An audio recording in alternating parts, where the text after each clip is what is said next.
Hi there guys, it's Dean P back again, and today I'm here to review another film, a film from 1995, Apollo 13. Now this is a very famous film, it's a film a lot of people have seen, it's a film that a lot of people have talked about. I'm watching a lot of stuff on YouTube at the moment, a lot of film podcasts, and they always bring this film up in comparison with the word almost classic next to it.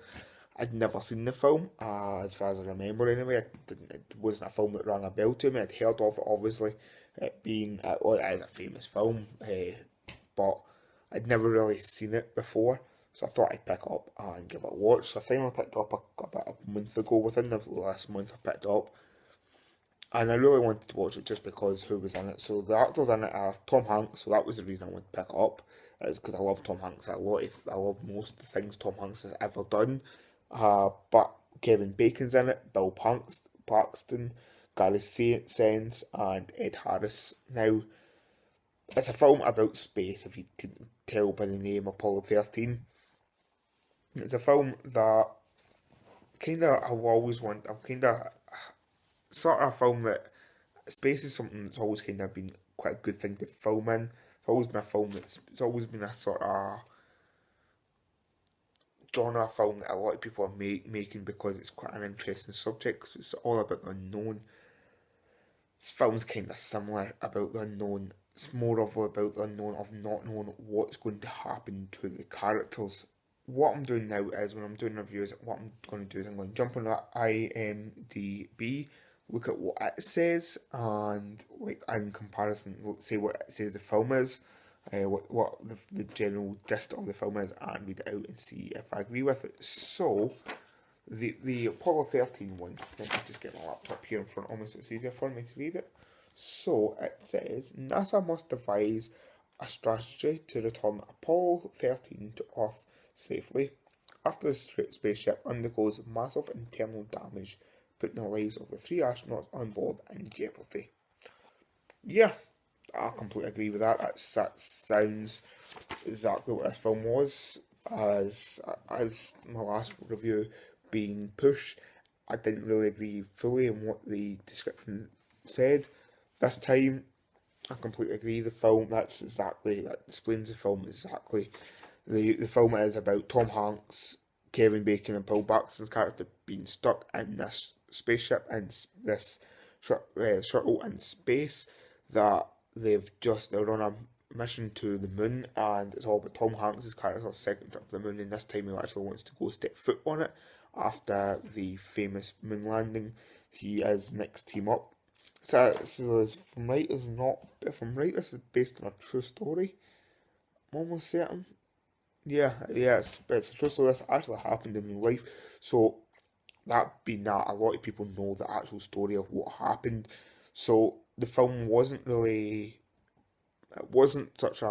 tense, surreal film, but at the same time you knew how it was ending, you knew they got back onto Earth safe, you knew they weren't going to die, but at the same time you're watching the film and the way the actors portray it, the way Tom Hanks and Kevin Bacon and Bill Paxton, I'm not even a big Kevin Bacon fan, but in this it was fantastic, and they just portrayed this way that they had this desperation that they weren't going to get off this spaceship, that we're not going to get back to Earth, that we're not going to get back to our loved ones.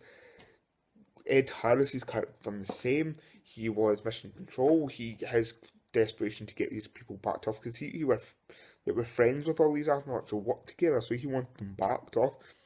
Gary Sense's character was meant to be basically on the ship instead of Kevin Bacon, and he ended up coming down with they done blood tests and he was going to have some sort of disease and they couldn't risk him going up into space.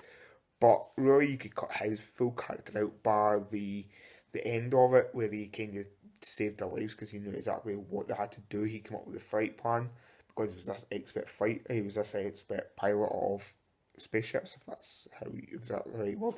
But yeah, he kind of most of his storyline kind of cut out the film because it was a little bit boring and a little bit. I really don't care what you're doing on Earth when you're drinking and being sorry for yourself for not being in space.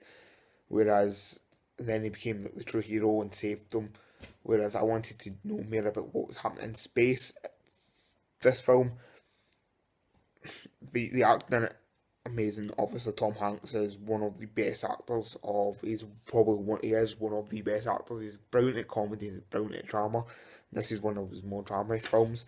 He, I wouldn't say it's a classic. I would say it's a visual classic though, because wow, what an amazing looking film. They even do an amazing visual feature where Tom Hanks takes a pee and then lets it out there a lot, and it looks amazing. But it's just pee coming out of an air truck into zero gravity. It's a film I'm going to actually pick up on Blu-ray because I think it would look fantastic on Blu-ray. Just looks amazing looking. Acting, as I said, that's what makes the film. And Ron Howard, he is a good director, and this proves it. This film proves he is a good director. This is a really, really good film, directed fantastically. The whole thing about the film is good. I would say, yeah, if it probably could become quite a big classic, but and it kind of has inspired a lot of other space films. There is a lot of films out nowadays based in space, which is kind of similar to this, saying that like we're stuck on a spaceship with gravity or something like that. They're all kind of based around this sort of premise, and this is good. There's a really, really good film. If you haven't seen it, go check it out. Also, leave a comment down below. If you have seen it, let me know what you think of it. If you've just gone out and check out, then let me know what you think of it. So thanks for tuning in, and I'll see you later. Bye.